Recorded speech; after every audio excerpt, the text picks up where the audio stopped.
See, taking the reciprocal, we are going to get dq1 by dq2 is equal to T1 by T2, and shifting the temperature on the other sides.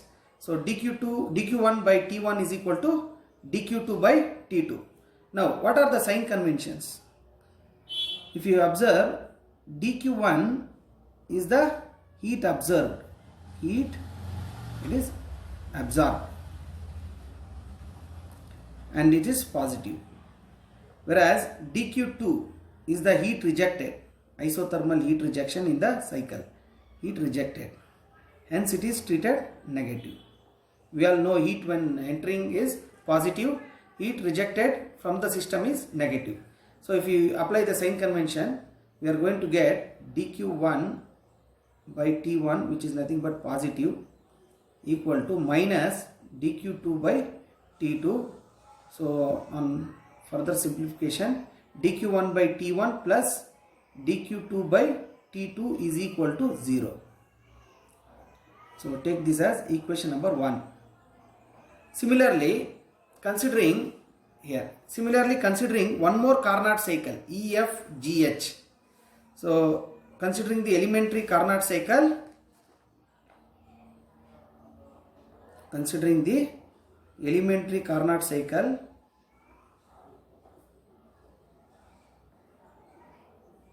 EFGH. So it absorbs dq3 at temperature T3 and say it rejects dq4 at T4. So another Carnot cycle is absorbing the heat dq2 at temperature T1, T2 is over now, T3, high temperature T3, and it's rejecting dq4 at temperature T4. Okay. So for this Carnot cycle, on the similar lines we can write dq3 by T3 plus dq4 by T4 also equal to 0. That is equation number 2. If you have n number of Carnot cycles, so if you have many Carnot cycles, then the total cycle is nothing but sum of all the Carnot cycles. So we are going to write the total cycle thus for original cycle.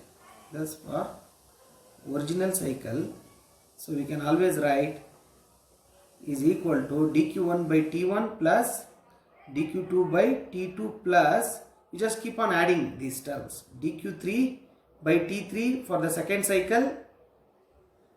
So these are the result from the second cycle. Similarly, third cycle if I take, it is going to be dq5, dq6 by T5, T6, and similarly it continues. If you assume n number of Carnot cycle, here we have considered 4. If you take n number of Carnot cycle, this zigzag path slowly will reduce and it forms the original cycle itself. Okay. If you consider the various process, summation of all the process, this is going to be the right hand side is 0. Hence, this is nothing but cyclic integral of, that is a summation of all the heat to temperatures to the respective temperatures. This is equal to 0 in a reversible cycle. So this is the Clausius theorem.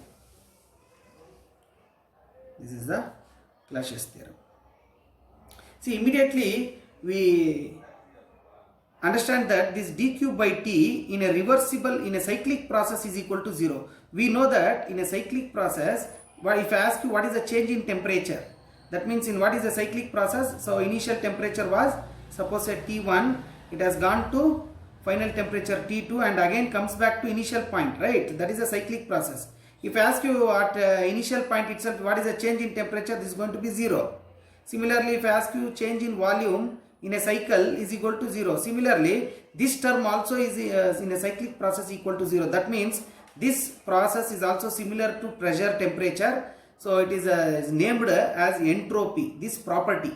See, any property in a cyclic process is going to be 0. That is the reason this property also, that is dq by t, is named as entropy. Is named as the entropy, where entropy in a change in entropy in a cyclic process is also equal to 0. See, this is further clarified, okay, by, this is actually the proof of entropy's property, but actual proof is by we again clarify this by considering two cyclic process. I'll just show you. This is a proof of entropy's property of the system. To prove entropy is property of the system.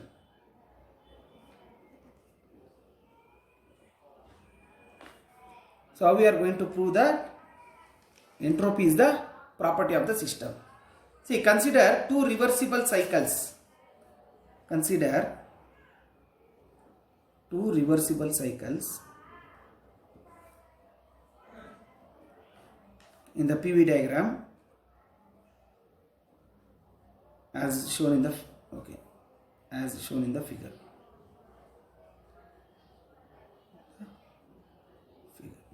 So if you take the PV diagram, I am going to consider two cycles. What is the first cycle?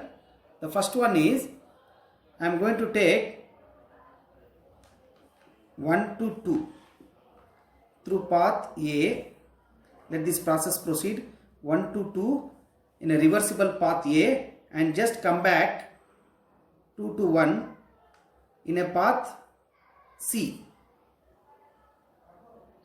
Suppose say 1 minute.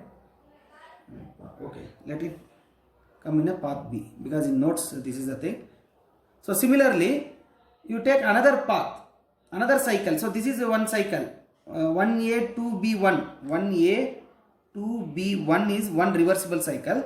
So what is the other cycle is, let us assume one more path, path C. So 1C2B1 is another cyclic process, 1C2B1. So 1C2B1. Consider two reversible cyclic process, reversible cycles in PV diagram. Now without thinking, we can just apply this, that is a Clausius theorem, because it is applicable for a reversible cycle. So applying Clausius theorem.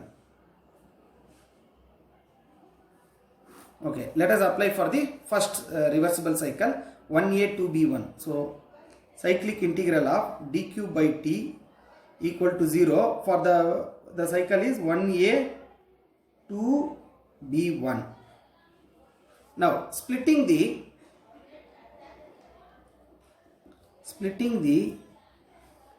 cycle into sum of integrals, that is two integrals. So we are going to split this into sum of two integrals. What are they? So from 1 to 2, I am going to integrate. Now I am not going to put the cycle. 1 to 2 through path A dq by t. Then again returning from, that is 2 to 1 through path B. 2 to 1 through path B dq by t equal to 0. This is equation number 1. Consider another cyclic process, another reversible cyclic process actually. Reversible cycle 1C2B1. Take one more cycle also, that is 1C2B1. Again you can apply the Clausius theorem, dq by t is equal to 0 and the path is 1C2B1. Split the cycle, splitting the cycle into sum of integrals. So I am going to get 1 to 2 through path C, okay, 1 to 2 through path C plus dq by t plus 2 to 1 path B dq by t equal to 0. This is equation number 2. So if we subtract 1 and 2, so equation 1 minus equation 2. So if we do equation 1 minus equation 2, what is the result? So 1 to 2 a dq by t plus 2 to 1 path B dq by t minus 1 to 2 path C dq by t minus 2 to 1 path B dq by t is going to be 0 if we subtract. So that means this is equation 1 minus equation 2. Equation 1 minus 2. So in this case, this term is going to be cancelled. The reason is 2 to 1 path B, 2 to 1 path B. So when it gets cancelled, the final result is that is 1 to 2 path A dq by t is equal to 1 to 2 path C dq by t. So again, this is a very important result. So we have a quantity dq by t, that means quantity dq by t is independent of path, independent of the path, either it is A or C. Any path, it is independent. Hence it is the point function. Point function. How do you define a point function? Point function is the functions which depend only on the end states, not on the path followed. Hence this does not depend on the path followed, only on the end states. Just like pressure at two ends, volume at two ends is important for us, not the path followed. So similarly dq by t also, initial state and final state is important, not on the path followed. Hence this is not a path function, it is a point function, and hence property of the system, and hence property of the system.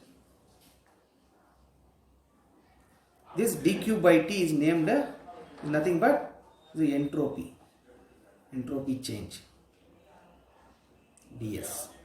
Hence entropy is the property of the system. Note that we are interested only in the change in entropy. So in the beginning definition also we went for change in entropy, not the absolute entropy. The reason is we have defined change in heat, change in work only.